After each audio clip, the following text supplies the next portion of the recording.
Oui, oui, hier j'ai pris le temps de poser le contexte, où j'ai réactivé un petit peu la mémoire des joueurs sur ce genre de match, face à des équipes décomplexées qui avaient annoncé des intentions. Donc je leur ai rappelé des matchs contre Bourg-en-Bresse, contre Narbonne à Narbonne, en leur disant que ça serait le même contexte, que si on n'était pas pragmatique, si on n'était pas constant dans nos efforts, ils nous poseraient des problèmes. Donc c'est ce qui s'est passé. Vous parliez de momentum tout à l'heure, c'est vrai qu'on l'a perdu le film, on l'a perdu par nous-mêmes avec des pénals touches ratés. Voilà, si on prend sur l'ensemble du match, je crois qu'on est rentré 14 fois dans leurs 22 mètres, eux 0 fois. On a été efficace à 65% dès qu'on est rentré dans les 22 mètres adverses. On a eu 70% de possession. On finit avec 9 fautes, eux 22 fautes de discipline. Donc oui, le contenu, il y a beaucoup à redire. Il y a eu un moment du match où moi j'ai trouvé...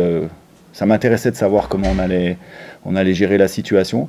Parce qu'on a été capable de le faire cette saison à Montauban, de renverser le match alors qu'on était vraiment en difficulté. Mais voilà, à la maison, on ne l'avait pas encore fait. Je savais qu'on en était capable, donc j'étais pas forcément plus inquiet que ça. Malgré tout, voilà, on peut nourrir malgré tout des regrets avec le contenu de ce match, d'avoir pas été assez précis, pas été assez pragmatique, notamment sur la dernière action. On peut espérer mieux. Malgré tout, voilà, il y a une 4e victoire de suite. C'était la première fois depuis le début du projet qu'on faisait 3 victoires consécutives. C'est la première fois qu'on en fait 4.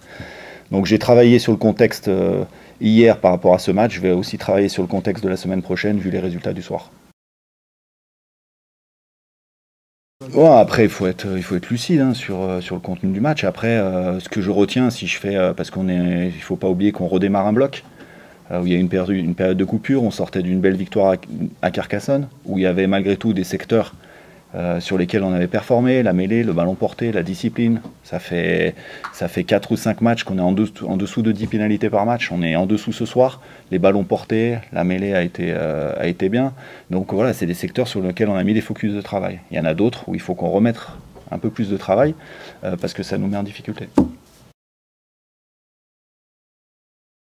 Oui, oui, bah, comme l'a dit monsieur, on a été en supériorité numérique, on prend des points alors qu'on avait l'impression d'être dans un moment où on pouvait imposer notre pression. Donc on fait le choix, et les joueurs ont fait le choix de prendre les 3 points sur cet enchaînement de pénal touche.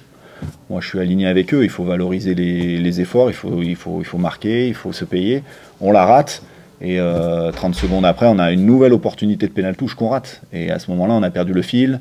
Ils sont revenus, ils ont marqué des points de loin. Donc c'est ces moments-là qu'il faut gommer. Où voilà, quand on est dans des moments et des phases positives, on doit scorer. Même si, encore une fois, on a été efficace à 65% dès qu'on est rentré dans leurs 22 mètres. Aujourd'hui, l'objectif que l'on s'est fixé, c'est de l'être à 70%, parce que c'est ce que font les meilleurs.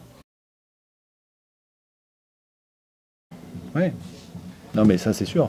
C'est qu'à un moment, même en milieu de première mi-temps, voire fin de première mi-temps, on a voulu reprendre le dessus. On a joué des ballons dans notre camp qu'on n'aurait pas dû jouer. Ce qu'on a plutôt bien fait, même en étant encore derrière au score, d'être plutôt patient, de retourner jouer chez eux pour avoir des possessions dans leur camp. Et il y a eu un moment, on a ce moment de flottement là, où on leur a permis de marquer des points de loin, effectivement, alors qu'on n'a pas été en danger défensivement. Il y a des secteurs où on travaille beaucoup et ça paye. Voilà. Après, j'ai lu, j'ai entendu qu'on était chanceux. Donc c'est bien d'avoir de la chance aussi. Mais voilà, aujourd'hui, il faut regarder là où on en est, ce que l'on fait de bien, ce qu'il faut encore travailler et continuer à avancer. Voilà. Et les groupés, justement, là, c'est quand même aussi une arme importante ce soir.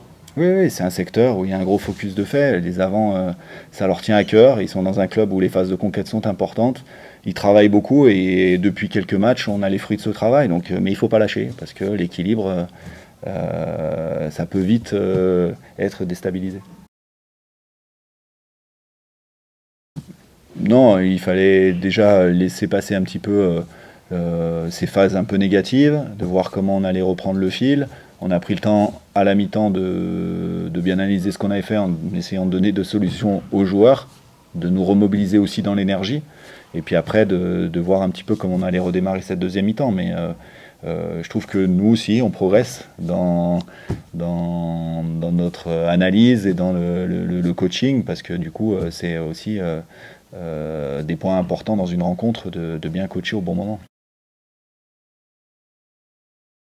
Oui, ça aussi. Alors j'ai cité les ballons portés, la mêlée à la discipline comme des secteurs qui sont constants sur les progrès que l'on a fait depuis quelques semaines, mais le rôle des finishers, depuis 4 matchs, chacun joue son rôle et ils apportent à la fois l'énergie nécessaire et ce qu'on leur demande de faire. Donc ce que je redis, une composition c'est aussi fait de titulaires mais aussi de finishers. Et aujourd'hui on se rend compte que dans le rugby moderne, généralement c'est ce rôle-là qui est le plus important. Oui, Antonin disait, on grandit un petit peu, on a un peu plus de maturité, c'est aussi dans la gestion de nos matchs.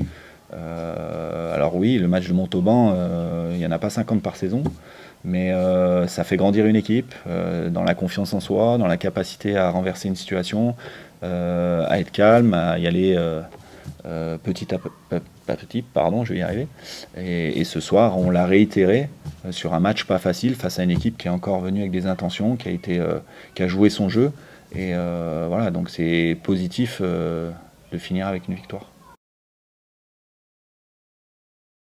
Oui, un petit peu. Alors, on va voir, on va faire le retour sur les protocoles commotion. Il y a Lilian qui est sorti à la mi-temps pour ça. Julien Farneau sur la fin qui a eu un petit protocole aussi. Thomas, il a eu une torsion au niveau du coude. Romain Fusier, il a senti une gêne sur le quadri. Donc voilà, on va faire un check. Là, on s'entraîne dimanche matin. On aura déjà une première lecture de l'état des troupes. Oui, surtout le motif de satisfaction, c'est que les joueurs veulent continuer et s'engagent et s'identifient à ce projet. Voilà, donc pour la stabilité de l'équipe, c'est sûr que c'est bien. Et pour avoir une vision et une anticipation par rapport aux saisons d'après, pour la pérennité du club, encore une fois, parce que il faut quand on travaille sur un effectif aujourd'hui, on est un projet qui est basé sur la formation, on travaille en amont pour savoir quels joueurs de 2005, 2006, 2007 sont déjà au club et vont nourrir l'équipe professionnelle. Donc on est obligé d'anticiper. Et les joueurs qui sont déjà professionnels, quand ils répondent aux attentes, que c'est une volonté commune de continuer à travailler ensemble et de s'engager pour ces couleurs, ben voilà, on le fait.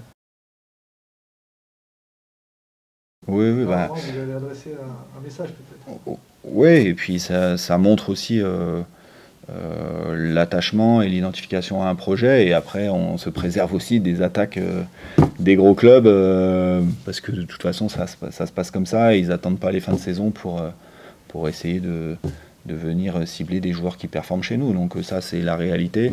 Maintenant, nous, on doit se montrer proactif, montrer notre confiance aussi, ne pas attendre. Voilà, pour attendre quand on veut continuer ensemble.